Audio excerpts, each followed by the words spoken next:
Today we're going to be talking about similar polygons. So what similar polygons are is perhaps you're creating a presentation for school and maybe you're making the presentation in Google Slides or PowerPoint or something. And maybe you take an image off of the internet and you put it into your presentation. The image might not be the exact size that you want. So maybe what you do is maybe you make the image smaller or maybe you make the image bigger. So you would resize the image.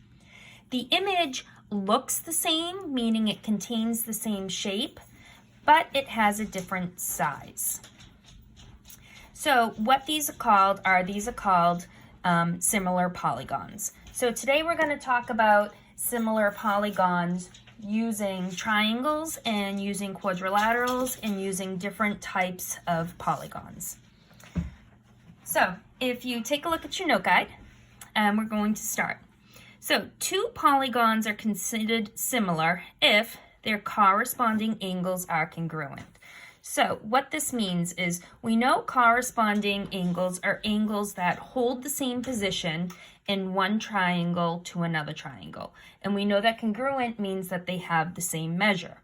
So if you were to look at the similarity statement, angle A would be corresponding with angle D.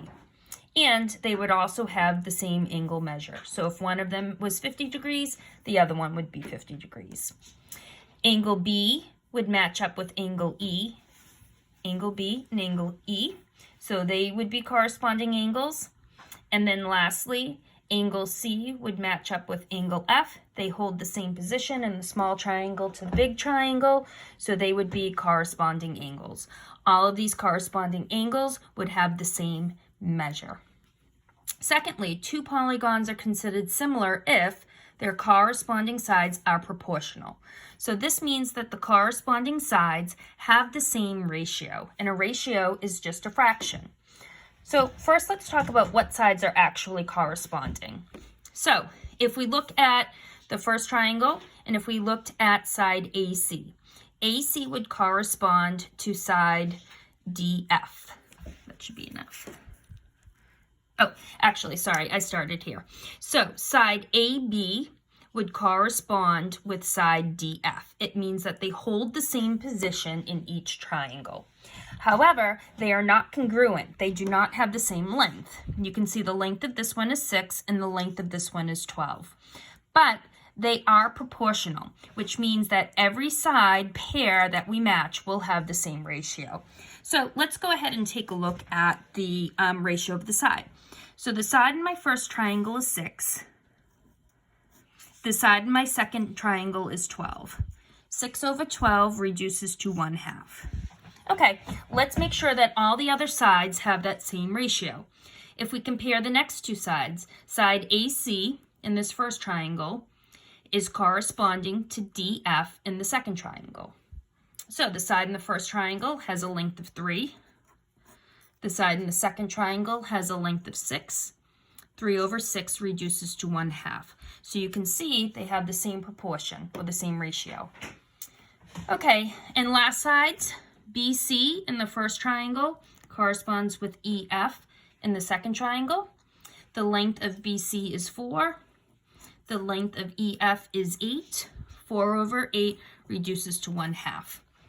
So all of these sides are proportional, which means all of these sides have the same ratio as 1/2. So this ratio actually brings us into our first example. The ratio that all three sides have is called the scale factor. And again, in order for these two polygons to be similar, they all have to have the same ratio. So if one of these was different, say if this one was 1/3, then these polygons would not be similar. But because all of these ratios are 1/2, it means that these two polygons are similar, and this 1/2 is called the scale factor. So what a scale factor is, it is the ratio of the length of corresponding sides of similar polygons. So our formula for that is just a fraction. So we would take image A over image B.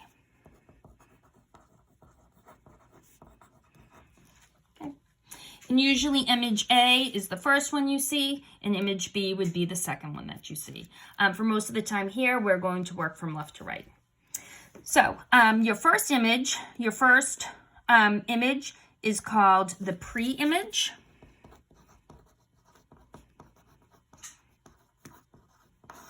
And we dealt with this when we talked about transformations. And then after you resize it, the second shape is called the image.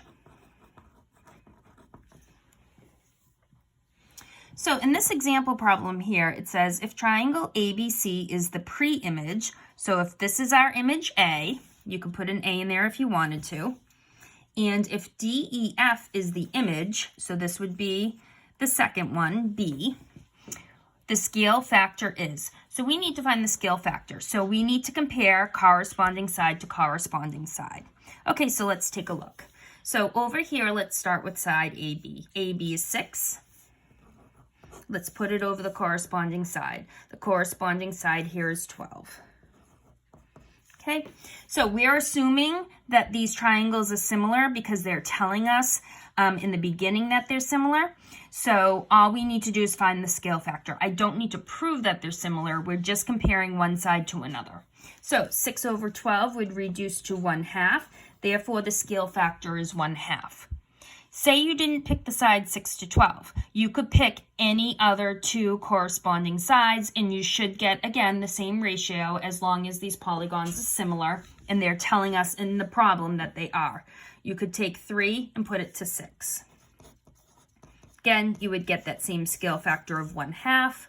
Or lastly, you could take 4 over 8. You would get the same scale factor as 1/2. Okay, so let's do a couple example problems. Let's flip over to the back. Okay, practice number 1. Given that the polygons are similar. Okay, so we know that the corresponding angles have the same measure, and we know that the corresponding sides are proportional. So we know that the corresponding sides have the same ratio. So number 1, find the scale factor from RST. So RST is our first one. So this is our pre-image, or you could call this image A. XYZ is your second one. So this would be either the image or you could call this figure B. So when we set this up, we're going to set up our ratio as A over B, which is the pre-image over the image. So you can take any corresponding side with any corresponding side. Okay, so maybe you start with 20 over 12. With all of these, you would want to reduce them. So you could reduce 20 over 12 and get that down to the lowest fraction, and you would see that that would be 5 over 3. Okay. If you didn't pick 20 over 12, you could also pick 25 over 15 maybe. If you picked a different side, and if you were to reduce that, you would see that that would reduce down to the same fraction as 5 over 3. So it doesn't matter what sides of the triangle you pick, just as long as you pick corresponding side to the corresponding side. So therefore, the scale factor for this one is 5 over 3. Okay, I'd like for you to take a minute and try practice number 2, and we will go over that in 1 minute. You're finding the scale factor of JKL to triangle PQR.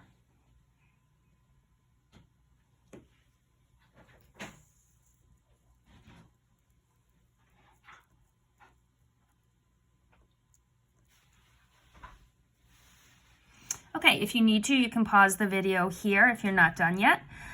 If you're done, we'll go on to review this one. So JKL is our pre-image, so we will call that figure A. PQR is the image, so we will call that figure B. So to find the scale factor, we'll take a side from figure A and we'll put it over a side from figure B and then just reduce it. Okay, so maybe we start with 6 and we could pair that with 9. Then we just want to break that down. So 6 over 9, you can reduce that both by 3. So that would be 2/3. So your scale factor is 2/3. If you picked any of the other corresponding sides, 4 would go with 6 or 8 would go with 12, you would find that same scale factor of 2 over 3. Okay, let's go into example 2. So example 2, we're now just going to find the missing side.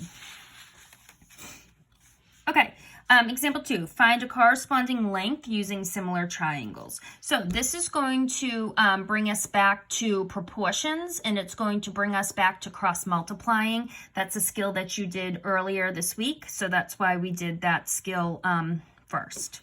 Okay, so let's take a look at example 2. Okay, so we're going to find the corresponding length using similar triangles. Okay, it's telling us that triangle DEF is similar to MNP. This is the symbol for similar, just that little squiggle sign. So we need to find the value of X. Okay, so if these are similar, we know that 15 would match with 18. And if I want to solve for X, I need to make sure that that's in my proportion. So we're definitely going to use this side, X, and X goes with 30. Okay, so that's our proportion. It's set up. So now we just need to cross multiply this and solve for X. So we start with 15 times 30. So that gives us 450. And then we will do 18 times X. So 18 times X is 18X. If we want to solve this for X, divide both sides by 18. So 450 divided by 18 would be 25. So the length of the missing side is 25. Okay. Okay. You can either pause the video here if you want to. I'm going to have you try practice 1, solving for X. Your similarity statement is given below. So if you need to, you can go ahead and pause the video right now and try this problem on your own. And when you are ready, you can unpause this video and I'll go over the answer. Okay, so here's our similarity statement here. So say you wanted to start with, we definitely want to find X, so let's pair it with the side that we need to. These shapes might not necessarily be in the same orientation. They could be flipped. So if you need some help, if you're looking at side BC, you can always use your similarity statements down below to tell you what side that you should be looking at to go with it. So that would be RS. So X goes with 4. Now we need to pick another 2 sides that correspond with each other. So say you want to pick AB. AB is 12. That would go with QR, which is 6. And when you set up this proportion, you always want to go figure A to B, A to B. So if you go A to B, this would be A to B. Okay, so let's cross multiply to solve this. So X times 6 is 6X. 12 times 4 is 48. So to solve this for X, we would do 48 divided by 6. So our side would be X equals 8. Okay, our last problem is here. So just be careful on this one, please, and pay attention to the corresponding angles. That will help you figure out the corresponding sides. You can pause the video here to practice. And when you unpause, we can go over the answer.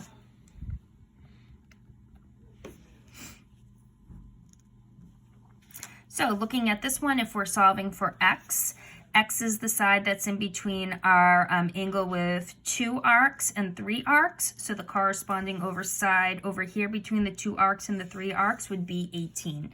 So again, when we set up these proportions, we're setting up A over B equals A over B. So X would go with 18. And then you could either pair 16 with 12 in between angle 1 and 2, or you could pair 20 with 15. It doesn't matter which one you do. So say we end up pairing 16 with 12. And again, you need to go from figure A to figure B. So now we just cross multiply to solve this. So X times 12 is 12X. 18 times 16 is 288. And I'll show you in a minute if you did this the other way. So if you divide by 12, you get X equals 24. let me just show you if you use the other two numbers. So if you used X and 18, and then if you decided to use 20 and 15, again, A over B, A over B. When you cross multiply, you'll be working with different numbers at first, but you'll see in the end that we'll end up with that same result. So 18 times 20, that's going to give us 360. We divide both sides by 15. So our final answer, again, is 24. So it doesn't matter what sides of the triangle you pair, whether you pick this pair or this pair. Nope, this pair or this pair, just as long as you use corresponding sides. So hopefully that should give you a good introduction to similar polygons. We have some practice activities for you included here below, and answer keys will be posted down below. So as you start to go through this, you can check your answers. Again, if anyone has any questions at any time, you can always take a picture of your work and email it to us, or send us an email with any questions, and we will get back to you as soon as possible. We hope everyone is safe and well, and hopefully we will see you soon. Thank you.